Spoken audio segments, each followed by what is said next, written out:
Okay, guys. Hi. Sorry that I'm not going to be able to be in class. Got some personal things that are coming up, but I didn't want to leave you completely without help. I don't know how long I'm going to be gone. I don't think it'll be too terribly long, but I want to make sure that I'm giving you guys something to work on and some instruction while I am gone. So I wanted to talk to you today about peel writing. Peel writing is the form of writing that we're going to be using to write our HLSAs. It's also a form of writing that if you learn it and if you use it effectively, it will carry you all the way through your bachelor's degree. It is subject agnostic, so you can use the same writing format in the sciences and in history and in English and basically all of your classes, and it will be effective at least until you get to graduate school. So if you get good at this, and it's really just like a way of structuring your argument, basically, in a way that's consistently logical. Um, if you get good at this, it will carry you through all of the writing that you have to do for at least the next couple of years. It's not necessarily the most exciting way to write. I'm not saying that. I'm not saying that it's even necessarily the best way to write, but it is a consistent way to write.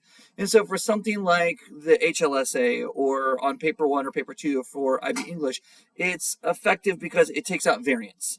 If you're not sure how to structure your essay or you're not sure what to do next or whatever, this gives you a consistent way to kind of always know what the next step is. So, the way that this works is peel is right here. Peel is, I'm going to use a metaphor to think of it as like a burger, right? You've got your top bun, you've got your bottom bun, and then the stuff in the middle can move around a little bit, right? As long as you've got the bun on top and the bun on the bottom, your burger is still going to be okay.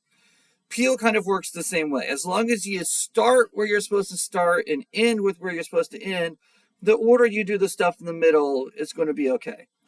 So what's the top bun? Our top bun is our point. This is the idea that you're trying to communicate inside of this paragraph. What are you actually talking about? What are you trying to convince people of in this paragraph? Not necessarily your thesis for the whole essay.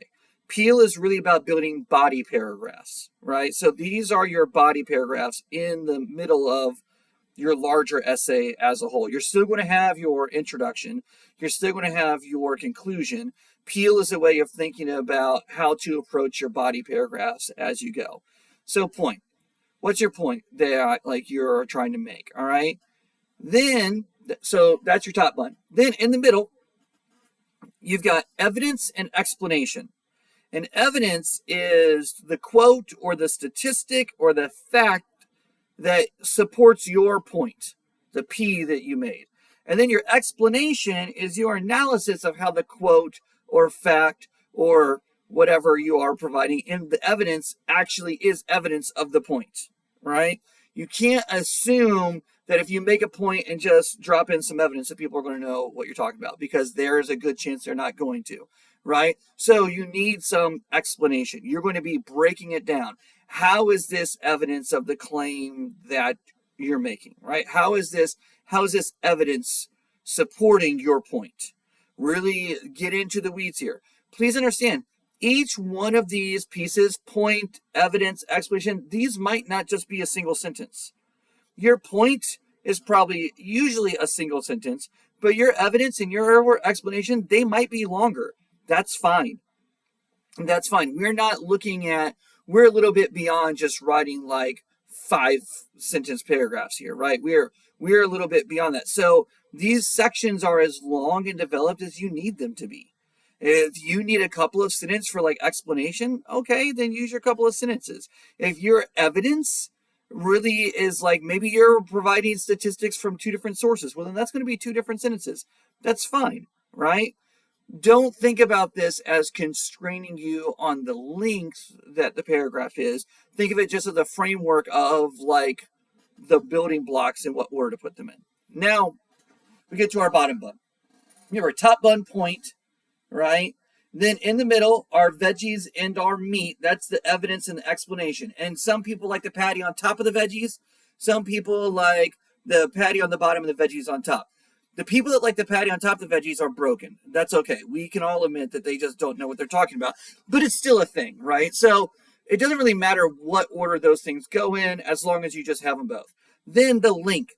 The link is to link this point back to whatever your primary thesis is, right? So whatever your big idea for your essay is, whatever your big idea for your paper is, the link links this smaller point, this body paragraph, back to the major thesis point, right? And if you do it well, you can also, you could stick a transition in there as well, right? You could also stick a transition in there as well. But the linking is the big idea here. Because the whole idea is that by using Peel, we're trying to build a logically organized development. You know, on the HLSA, you've got an organization and development aspect of the rubric, which you're scored on, right? Where that entire criterion is really just about how logical, how well ordered is your argument overall. So the link helps us with that because it's making sure that we don't have any body paragraphs that are just kind of floating out there detached, and it's unclear why they're there.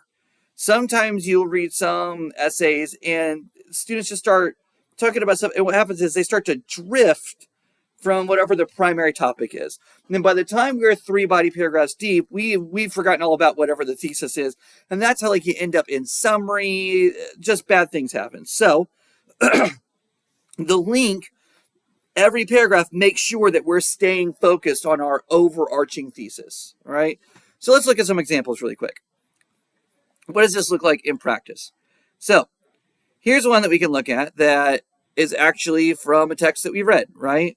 So our P is this first section, right? Our P is in Persepolis, Marjane interrogates her conflicted identity during her childhood. Hold on. Yeah, well, there you go. All right. In Persepolis, Satrapi interrogates her conflicted identity during her childhood and post-revolution Iran through her use of graphic novel form and features to reflect on her personal experiences. That's the point, right? So now, we get the E. What's our next E? Satrapi reflects on her personal experiences growing up in the Islamic regime while the Islamic regime consolidated its power. As she narrates, I really didn't know what to think about the veil. Deep down, I was very religious, but as a family, we were very modern and avant-garde. So this is our example. How you know it's an example? Because there's a quote here, right? If there's a direct quote is always going to be an example. So then that means that our next E needs to be an explanation of how this quote, right? Deep down, I was very religious, but as a feeling, we were very modern and like avant-garde, is an example of her interrogating her conflicted identity through graphic novel form and features.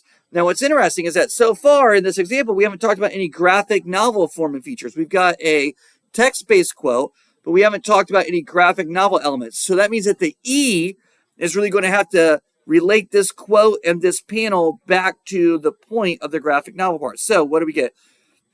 Satrapi's narration creates a juxtaposition between modernism and the religious fundamentalism of the Islamic Republic, which is elucidated by the visual juxtaposition. So that now we're back to our graphic novel stuff, right? By the visual juxtaposition between industrial images such as screws and cogs that represent modernity and the traditional religious patterns that symbolize religion. The protagonist, Margie, is centered between the two juxtaposing backgrounds with only half of her hair covered by the veil. This visual juxtaposition, paired with Satrapi's narration, reveals how Margie's identity and sense of self are conflicted as a result of her experiences during the new Islamic regime. So now, this is a really good E, right? This is a really good explanation of how that quote is in a frame where those graphic novels, where those graphic novel elements are also being used to explore what she's talking about in the quote, which is this conflict internally, which is what the point was in our very first sentence. And you'll notice here too, right? This is not just a single sentence for the evidence. This is not a single sentence for the explanation. This is a pretty long, chunky paragraph here, right? This is pretty meaty. right? But it's still following the point, evidence, explain. Now our last part, link. Satrapi hence uses the form and features of graphic novels such as juxtaposition to highlight her conflicted identity and reflect on the challenges of growing up in the tumultuous society and political context of post-revolution Iran. So, this is linking us back to our main thesis. Your link should be clear enough that just by reading the link, we can probably at least come up with roughly what the thesis is, right? So here, we know that the thesis is something like, how does Satrapi use graphic novel features such as juxtaposition to reflect on the challenges of growing up in the social and political context of post-revolution Iran, right? The thesis is probably something like that, right? And so, I mean, here, the link is like literally almost just directly restating the like thesis for the sake of proving how this, I mean, is like very closely aligned with the overall thesis. This is how it's supposed to work. This is a really good example of Peel, right? Point here, point, evidence, explain, link. Pretty simple, right? This is not going to make, I mean, like, this isn't super hard, but it's going to make a consistently good essay across the board, right? So where does that leave us? That leaves us needing to work on our HLSA outline here, right? And the reason why we needed to go over this is that if you look, your HLSA outline, which this document is in Schoology,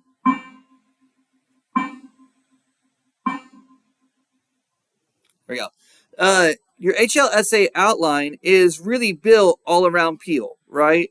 Point, topic, sentence, evidence, evaluation. This is the same as your explanation, and then link back to the main line of like inquiry, right? Link back to the LOI, right? So what you're working on right now is really outlining your HLSA in a really specific, detailed way. If you do this well, if you take the time to really get your outline done and done well, what that's going to do is it's going to create writing. It's going to make a situation where writing the actual essay itself is going to be super easy because all you'll have to do is transition these bullet points into the fleshed out sentences. The whole idea here is to stagger the workload and the cognitive load so that way no individual step feels overly daunting or feels like it's too much, so that way you don't get overwhelmed.